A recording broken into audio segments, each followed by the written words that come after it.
Ça ne pardonne pas. Les résumés de l'actualité. Bonjour et bienvenue.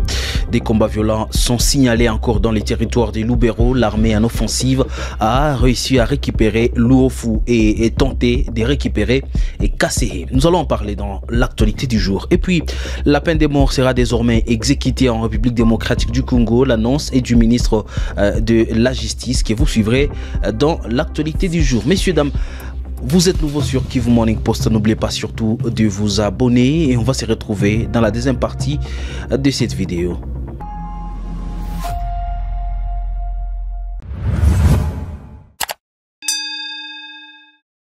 Nous commençons l'actualité du jour par les territoires de Lubero. Des affrontements violents entre l'armée congolaise et les rebelles du M23 se sont poursuivis ce lundi dans les territoires de Lubero pour la 8e journée consécutive des combats. L'armée congolaise et les Wazalendo ont réussi à récupérer les villages de Luofu durant le week-end. C'est lundi 9 décembre 2024. Les combats se sont concentrés à Kasséé dans les territoires de Lubero. Nous sommes dans la province du Nord Kivu. Gershom Mohamedi nous fait le point. Après avoir pris le contrôle du village Luofu durant le week-end, les forces armées de la République démocratique du Congo s'affrontent ce lundi 9 décembre à Kasséé dans le territoire de Lubero en province du Nord Kivu. Le lieutenant Rigien Mboui, porte-parole Front Nord, indique que les affrontements se concentrent dans la localité de Kasséé depuis les premières heures de ce lundi. Il rapporte que les troupes engagées sur les lignes de front se comportaient bien face aux rebelles du M23 soutenus par le Rwanda. La situation évolue très bien et les combats se concentrent toujours sur Kasséé, a écrit le porte-parole des opérations Front Nord. Ce lundi marque le 8e jour consécutif des affrontements dans le territoire de Lubero, avec des avancées significatives enregistrées par les forces armées de la République démocratique du Congo, appuyées par les résistants Wazalendo. On commence par cette actualité. Le Rwanda n'est pas et ne sera jamais les gendarmes de la région du Grand Lac. Ces propos sont de la ministre des Affaires étrangères Thérèse Kaikwamba au Conseil de sécurité des Nations Unies. Je propose ici de suivre. Nations Unies. Ces actes sont tous des crimes, ils ne relèvent pas d'un quelconque malentendu ou de différends bilatéraux. Ces faits, Madame la Présidente, ne relèvent pas de spéculation, ils sont documentés, corroborés et gravés dans les rapports des Nations Unies. Je prends néanmoins note de la posture du Rwanda qui doute de l'objectivité des experts des Nations Unies. Le Rwanda avance que la République démocratique du Congo est confrontée à de nombreux groupes armés.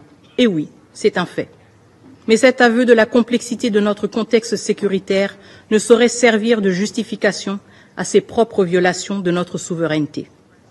Ce n'est pas parce que d'autres défis existent que son soutien au M23 ou la présence de ses troupes en République démocratique du Congo en deviennent excusables. Je le dis avec force, l'appréciation du Rwanda sur nos défis internes ne lui donne aucun droit d'y intervenir. Le Rwanda invoque aussi l'idée que le M23 représenterait des communautés marginalisées. Permettez-moi de poser une question simple à cette Assemblée. Depuis quand des massacres, des déplacements forcés et la réorganisation démographique de territoires sont-ils des moyens légitimes pour répondre à des revendications ethniques ou sociales? Le M23 ne défend aucune cause, il exécute une stratégie dictée par les intérêts du Rwanda.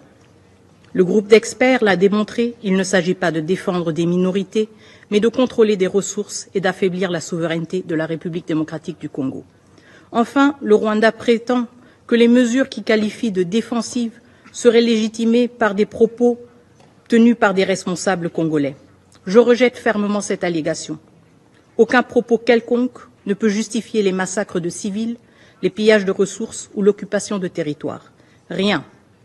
Absolument rien ne peut légitimer les crimes de guerre, les crimes contre l'humanité ou la violation de la Charte des Nations Unies.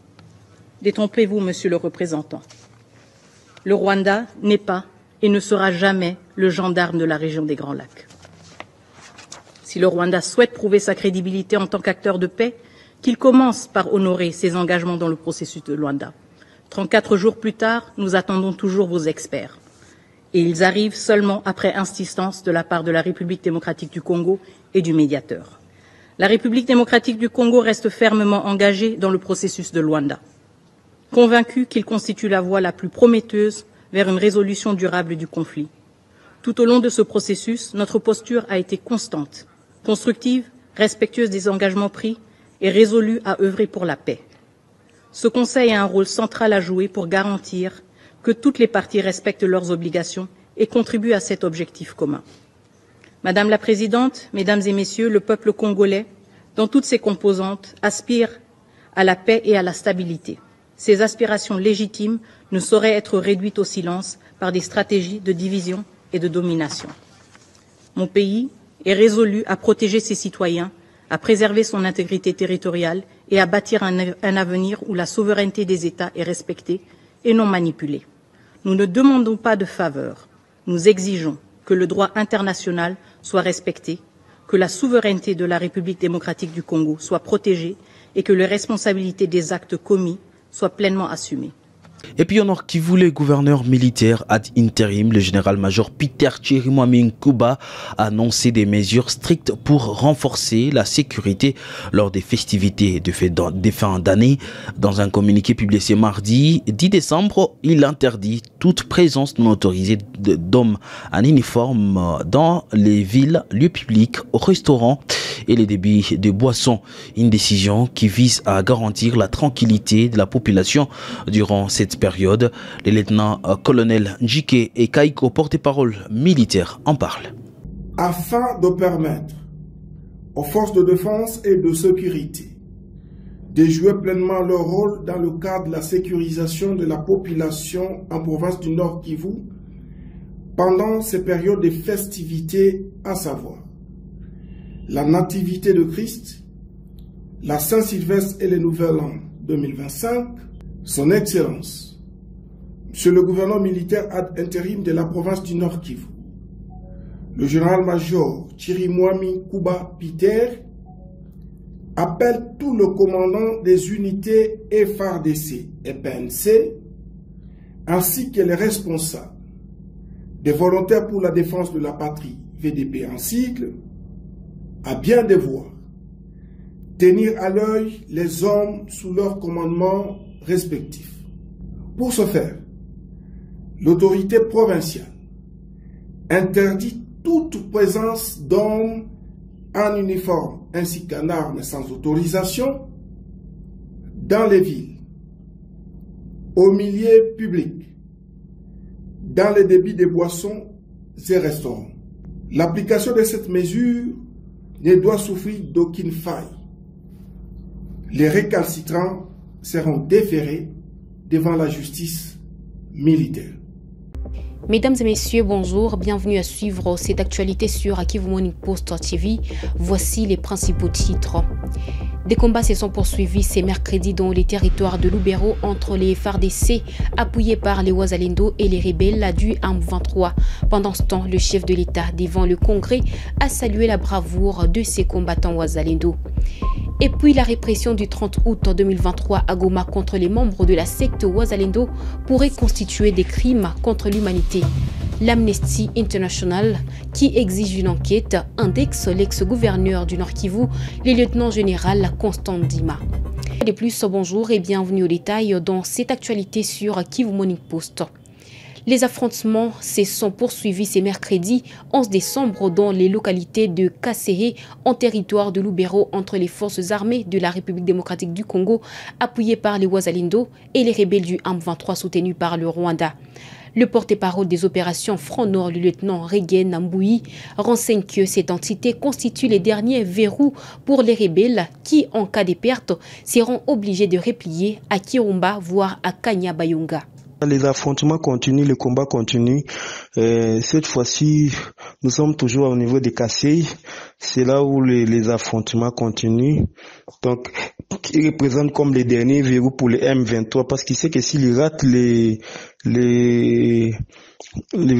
côtés des Kassehe, donc il n'aura pas à se tenir à Kirumba parce que Kirumba c'est dans la vallée. Kassehe c'est dans les collines, dans les montagnes, dans les collines. Et maintenant, comme lui va perdre Kassé, à Kirumba, il va pas traîner parce que nous serons déjà au-dessus de lui, parce que Kirumba est dans la vallée. Et il ne voudra pas aussi subir nos tirs qui seront en dessous de lui. Il sera obligé d'aller à Kanyabayonga. Maintenant, Kanyabayonga, Kilambo, c'est difficile parce que le terrain est impraticable pour faire les tranchées de communication. Il sera maintenant obligé encore à partir de là de faire des replier jusqu'au niveau de Windi. Voilà l'équation dans laquelle il se retrouve présentement. Combats violents ont été enregistrés ce jeudi dans les territoires de Lubero entre la M23 et l'armée congolaise à Kassé. Le FARDC accuse la M23 d'avoir attaqué ses positions. Et puis 4 déplacés qui ont fui les combats entre le FARDC et la M23 sont morts dans une distribution des vivres à Minova. Nous serons en direct avec la société civile de cette partie de la province du Sud Kivu. Messieurs, dames, vous êtes nouveaux sur Kivu Morning Post. Bienvenue à l'actualité du jour. N'oubliez pas surtout de vous abonner pour ne rien rater sur Kivu Morning Post. On commence par les Lubero. Les combats violents ont été enregistrés ce jeudi entre les rebelles du 23 soutenus par le Rwanda et l'armée congolaise dans les territoires des Lubero. Selon les forces armées de la République démocratique du Congo, les rebelles sont revenus attaquer les positions des forces armées de la RDC, appuyées par les Wazalendo sur l'axe Matembe-Kassé. De détails avec Faustine Binja. Les affrontements continuent à Luofu, Matembe et deux Antines, a indiqué le lieutenant Regiamboui, porte-parole du Front Nord dans une dépêche. Il précise que les troupes engagées sur les lignes de front ont réussi à repousser cette attaque, même si les hostilités continuent. L'ennemi était revenu pour attaquer nos positions prises, mais nous l'avons encore repoussé, a déclaré le lieutenant Regiamboui dans son discours sur l'état de la nation mercredi. Le président Félix-Antoine Tshisekedi avait laissé entendre que la victoire facile, réfléchie par les rebelles du 23, faisait face à la défense tant des forces armées de la République démocratique du Congo que des jeunes patriotes aux côtés des unités de la mission de la SADC en RDC, Sami-RDC. Une minute de silence a été observée en mémoire de tous les militaires tombés dans cette guerre. Le dimanche 15 décembre, dans le cadre du processus de Luanda, une tripartite Kagame-Lorenzo Tshisekedi est annoncée pour discuter de la résolution pacifique du conflit armé qui secoue l'Est de la République démocratique du Congo. Des combats intenses se sont poursuivis ce vendredi entre les rebelles du 23 et l'armée congolaise appuyée par les Wazalendo dans les territoires des Lubero. Suite à ces affrontements, les cours sont suspendus dans la grande agglomération de Kirumba.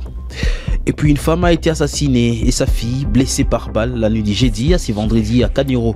Nous sommes dans les territoires de Massissi. Nous commençons ces résumés d'actualité par la situation sur la ligne des fronts. Les activités scolaires sont suspendues dans l'agglomération de Kirumba. Ceci suite au violent combat entre les forces armées de la République démocratique du Congo appuyées par les combattants Wazalendo et les rebelles du 23 soutenus par le Rwanda à Kassé dans les territoires de Lubero au Nord Kivu. C'est vendredi. Gershom Mohamed pour plus de détails. Une source d'alarmée rapporte qu'après avoir repoussé les attaques rebelles contre leur position dans la localité de Luofu et sur l'axe Matembe-Kassé durant la journée du jeudi, les affrontements se sont intensifiés ce vendredi matin dans les collines de Kassé. Les affrontements se poursuivent toujours à Kassé, a renseigné cette source. À l'en croire, les forces armées de la République démocratique du Congo restent déterminées à reprendre le contrôle de cette entité qui ouvrira la voie sur Kirumba et Kanyabayonga. Consécutivement à ces combats, la subdivision de Kirumba a décidé de suspendre les activités scolaires pour prévenir des victimes parmi les élèves. Ça fait une dizaine de jours maintenant que les activités scolaires sont paralysées. Les hostilités ont ciblé des zones scolaires, a renseigné Patrick Mavungu, chef de cette sous-division. Il indique néanmoins que cette décision demeure temporaire. Patrick Mavungu renseigne qu'une fois la situation sera améliorée, les études et analyses seront menées avant de reprendre les activités pour permettre aux élèves d'étudier en toute quiétude.